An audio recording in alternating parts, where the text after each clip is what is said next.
Братка, ратуй, интернетас неина. Neina. Nuo ryto neina. И tu jai guli spakainiai. A ko tu padarysi? Neina į gatavą. Nu tai reikia ko tai daryti. Nieko nepadarysi. Jeigu provideris žlūža, tu gali dar paskart. Internetą nebus. Tai ko daryti?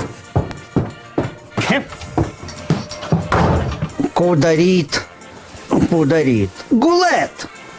Arba vienas inkitų ait. Va internetas neina, tai aš rozą atalakė.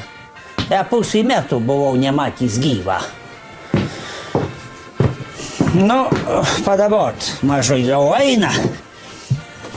Va, Facebookas prieš 3 minutės papostinta, tak значит, eina. Братка, kelies, sėd prie kompiuterio, internetas jau eina. Tai aš jau sėdžiu. Tai aš tik šitiek norėjau pasakyti. Jei Bogu barzdonas išdurniuos nuo šitų modernių technologijų. Va, į vienį eina internetas. Nuskaičiuoju lyg 3. 1, 2, 3. Братка, kalai nuvalkiau iš tavį namo, vėl internetas neina. Tai mažu kapsanais čiesais sėdės ir radijas paklausysime.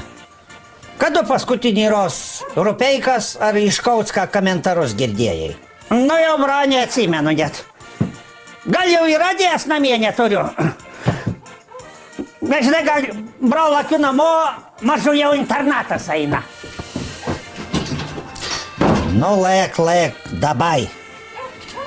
Partavigi stulpas arčiau providerio negu maniškis.